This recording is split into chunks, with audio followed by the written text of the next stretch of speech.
Vous êtes 26,6% à ne pas vous être abonné à ma chaîne, alors surtout n'hésitez pas à consulter ma chaîne et à cliquer sur le bouton s'abonner, sinon je crois que je vais m'énerver en fait. Ouais, je sais, je suis pas crédit du tout. Bon, et surtout n'oubliez pas de cliquer sur tout avec la petite cloche, merci beaucoup.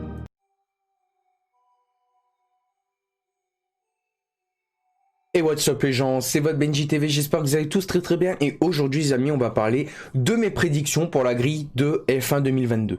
Alors avant d'entamer mes prédictions de grille de 2022, laissez-moi vous raconter un petit peu l'histoire du contrat de Lewis Hamilton qu'il est interminable. Pour ceux qui ne seraient pas au courant, Lewis Hamilton demande toujours plus même avec la situation sanitaire qui est franchement compliquée pour tout le monde. Et Mercedes commence à perdre patience, donc du coup ils se disent on devrait peut-être prendre un Russell, clairement, parce que Russell nous coûte beaucoup moins cher et il est aussi talentueux pour un Britannique. Hein, britannique et britannique, tu vois le délire. Mais monsieur, donc je tiens à préciser, Sir Lewis Hamilton demande toujours un peu plus à Mercedes alors qu'ils ne peuvent pas se le permettre. Et c'est là que Ineos rentre en action. Et oui, leur nouveau sponsor, Ineos, leur nouveau sponsor de 2020, bien évidemment, qui est apparu sur la Mercedes en 2020, si je dis pas de bêtises. Et clairement, je vais pas vous mentir que Ineos veut justement mettre le complément que ce que Lewis Hamilton demande. Mais le cher petit Lewis ne pourra pas faire ça en 2022 parce qu'avec la nouvelle réglementation, les écuries vont devoir dépenser pour avoir une voiture performante en 2022. Donc, affaire à suivre pour le contrat de Lewis Hamilton en 2021. S'il faut, je referai une vidéo. Alors, les prédictions de grille de 2022, moi je vais vous en parler, ça va être rapide. Pour la Mercedes, je voudrais voir un Russell en pilote numéro 2 aux côtés d'un Valtteri Bottas ou Lewis Hamilton, mais ça va pas le faire avec Lewis Hamilton parce que deux Britanniques qui veulent dominer l'un et l'autre, ça va être très compliqué pour Lewis Hamilton, mais à voir avec Bottas, ça peut être sympa. La Scuderia Ferrari ne changera pas ses pilotes pour la simple bonne raison que déjà Charles Leclerc a signé un contrat jusqu'en 2024. Donc déjà Charles Leclerc restera chez Ferrari dans mes prédictions 2022 et ça me semble logique avec ce qu'il a fait la Ferrari 2019, 7 pole position et il a fait quand même 2 victoires avec cette Scuderia. Pour parler du côté de Carlos Sainz chez Ferrari, il restera sauf s'il y a des mauvaises performances avec la Ferrari en 2021. Mais moi personnellement, on va quand même prévoir le coup si Sainz n'est pas renouvelé, chose que je doute parce que souvent Ferrari prennent des pilotes jusqu'à aller 2-3 et si ça marche bien 5 années de contrat. Donc moi je dirais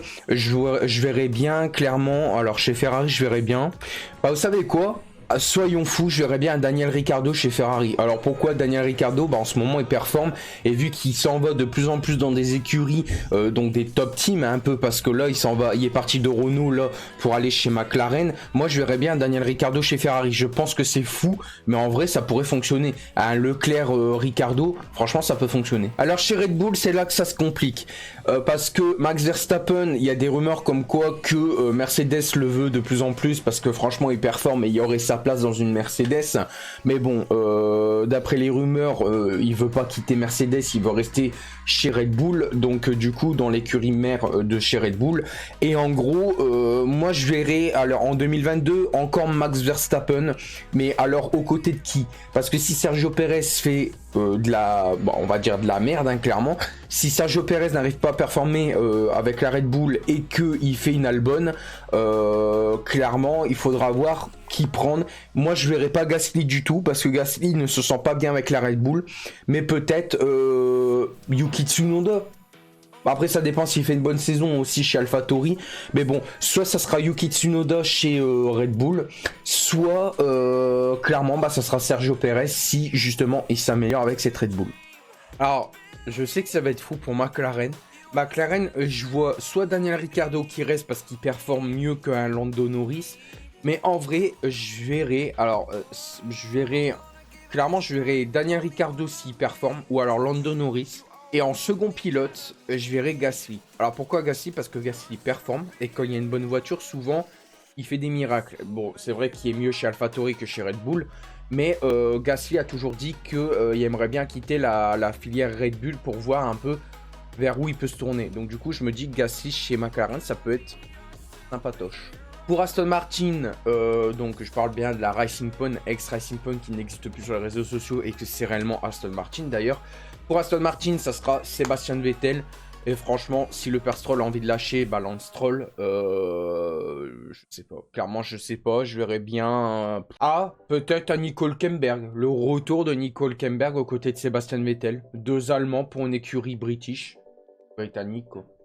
Perso, je trouve que ça pourrait clairement le faire. En plus, ils sont 2 Allemands. Ils doivent certainement bien s'entendre, donc à voir. Alors, chez AlphaTauri, je verrais clairement, du coup, peut-être Gasly s'il reperforme. Ou alors Yuki Tsunoda, comme j'avais dit tout à l'heure, mais on ne sait pas encore les performances, donc on peut pas réellement juger, mais moi c'est mes prédictions, donc du coup je vous dis un peu mes avis. Mais clairement je verrais bien le retour d'Alpine chez AlphaTauri aux côtés de Yuki Tsunoda, ou alors aux côtés de Gasly, ça dépend ce que Gasly dit. Chez Alfa Romeo c'est un peu compliqué de décider, c'est soit ils reprennent Raikkonen parce qu'il prend pas sa retraite, donc du coup Raikkonen resterait chez Alfa Romeo. Mais aux côtés de qui? Giovinazzi parce qu'il performe, ou alors peut-être quelqu'un d'autre. Peut-être voir Latifi, c'est possible. Latifi qui passerait de Williams à Alfa Romeo pour changer un petit peu d'écurie. S'ils le prennent, ça pourrait être sympatoche. Pourquoi Latifi? Parce que clairement, il fait un bon pilote numéro 2 et il fait beaucoup de boulot. Il fait vraiment un bon travail en termes de GP, même s'il se crache assez souvent, faut le dire. Du coup, mon point de vue resterait sur Raikkonen, voire Giovinazzi. Et dans le pire des cas, peut-être Latifi, peut-être. Enfin, c'est un peu fou, je sais, mais c'est mes prédictions. Alors, chez As, moi, je dis que Schumacher va peut-être performer. Alors, je dis pas ça parce que j'aime la famille Schumacher, hein, en parlant du père comme le fils.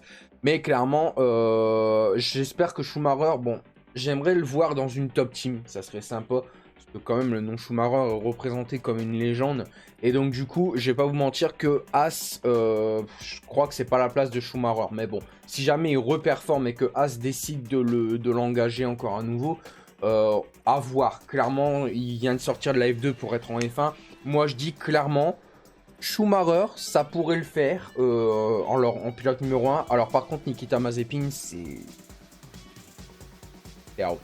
Pourquoi c'est out? Parce que clairement, quand je vois ces manœuvres désastreuses, quand je vois le fait qu'il, pour éviter de le dépasser, il met tout le monde dehors.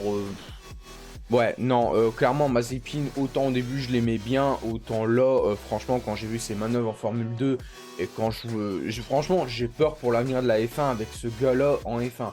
Après, je sais, je le trash, mais bon.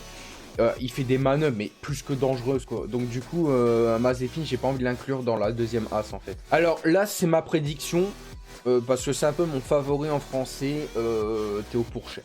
Alors, pourquoi Théo Pourchaire? Parce que Schumacher et Théo Pourchaire, ça pourrait le faire, mais alors, ça courrait la as, en fait, un peu à la mort. C'est parce que, après, attention, ça dépend ce que Théo Pourchaire va faire en saison de F2, là, cette année.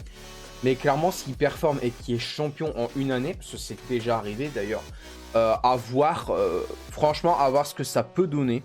Mais en vrai, Théo Pourchaire pourrait faire l'affaire. En plus, avec Schumacher, je pense qu'ils vont bien s'entendre. Et clairement, il y a eu une interview entre Schumacher et Mazepin où Schumacher l'a clairement dit que Mazepin n'était pas son pote. Hein. Clairement, il n'est pas là pour faire ami avec, il est clairement là pour le battre en tant que pilote numéro 1 ou pilote numéro 2. Hein. C'est-à-dire, on ne sait pas quel rang a été donné en pilote numéro 1 en pilote numéro 2 chez As. Mais clairement, ils vont se battre ensemble. Enfin, ils vont se battre ensemble pour l'autre. Enfin, pour performer dans la grille, mais clairement Schumacher n'est pas pote avec Mazepin et franchement je le comprends. Donc pour conclure avec As, je verrai tout simplement Schumacher avec Théo Pourchaire en 2022. Je sais c'est fou, mais dans le pire des cas, je sais pas, peut-être comme dans le mode My Team, Russell chez As. Bah, je sais pas, dans le mode My Team, j'ai toujours Russell, donc c'est bizarre quoi. J'ai pas parlé de Renault, l'écurie française, mais alors clairement, ça va être du vite fait. Alonso, ils vont le garder parce que Alonso était champion, quand même 2 fois champion, tout simplement avec Renault en 2005 et 2006. Donc, ils vont le garder pour qu'ils essayent d'être à nouveau champion avec la même légende, c'est-à-dire Fernando Alonso. Par contre, Ocon, c'est là que ça se complique parce que Ocon, en vrai, Ocon, s'il performe pas, Cyril Abitboul va voir pour aller chercher ailleurs. Mais alors, qui c'est qui va prendre? On pense notamment au pilote d'F2 Zhou. Parce que clairement Zhou il est assez compétitif en F2 et il est pour la filière Renault, donc à méditer et surtout à voir en 2022. Et pour finir, Williams, bah, si Russell performe et que Mercedes décide de pas le prendre, bah, du coup, je verrais bien un Russell en pilote numéro 1. Latifi, je le verrai soit out, soit dans l'écurie précédente que j'ai dit. Mais clairement, je verrais bien à Jack Aitken. Parce que Jack Aitken, il a souvent remplacé, même à Sakir, quand Russell, enfin, quand Mercedes ont engagé Russell pour remplacer Hamilton qui avait le Covid. Et franchement, c'était beau à voir. Et clairement, Jack Aitken, ça pourrait être sympa parce qu'il a souvent été concurrent avec Latifi. Et en vrai, il a beaucoup testé la voiture et ça pourrait vraiment changer la donne. Mais après, la Williams, savoir qu'est-ce qu'elle va valoir en 2022. Est-ce qu'elle sera en top team ou est-ce qu'elle va pas encore performer? Nous allons savoir ça en 2022. Et vous, est-ce que vous êtes d'accord ou pas d'accord avec mes prédictions de 2022? Dites-les moi dans les commentaires. C'était votre Benji et ciao.